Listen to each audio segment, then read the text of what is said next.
দিনী তালিমি বোৰ্ডৰ মুখ্য প্ৰশিক্ষক হযৰত মৌলানা আব্দুল হাফিজ সাহাব আমাৰ মাজত উপস্থিত আছে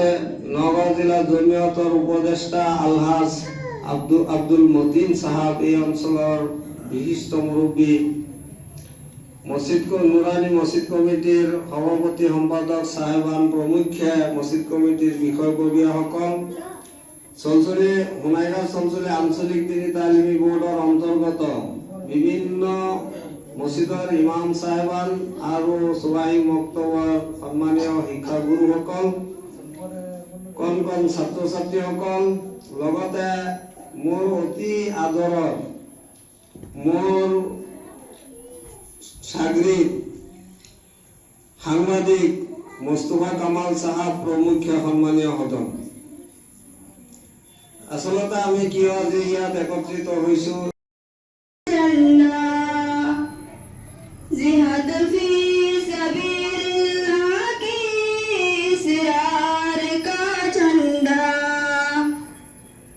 ও ঝন্ডা याद गई फतह मक्का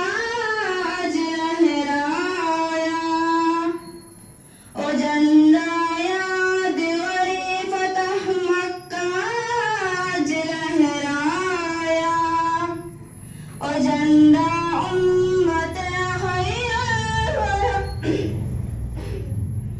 ओ झंडा उम्मत खैरुल वरा की मेहरबानों का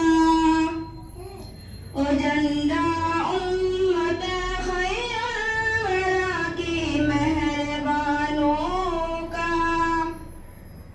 ओ झंडा मोहम्मद मुस्तफा की रज़दानों का ओ झंडा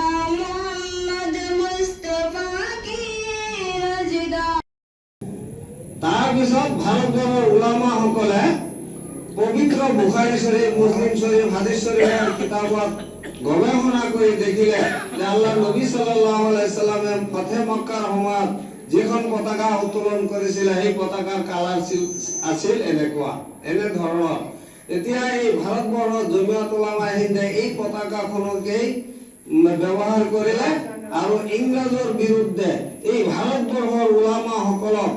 মানে একগোট কৰি এই ঝাণ্ডাৰ তলত আনিলে আৰু ভাৰতবৰ্ষৰ উলামাসকল আপোনালোকে জানেই যে ৫৭,৫০০ বিশ্ব বৰেণ্য উলামাসকলে আমাৰ এই মাতৃভূমি এই ভাৰতবৰ্ষৰ কাৰণে শ্বহীদ হ'বলগীয়া হৈছিলে দিল্লীত এনেকুৱা কোনো গছ বাকী নাছিলে যি গছত উলামাসকলক ফাঁচি দিয়া নাছিলে মানে উলামাসকলক গছত উলমাই ফাঁচি দিয়া হৈছিলে গুলি কৰি শ্বহীদ কৰা হৈছিলে লক্ষ লক্ষ হিন্দু মুছলমান জৈন খ্ৰীষ্টান বৌদ্ধিষ্ট এই ভাৰতবাসী এই দেশৰ কাৰণে শ্বহীদ হৈছিল যিকোনো খবৰৰ বাবে যোগাযোগ কৰক 7099017330 লগতে 7099017110 নম্বৰত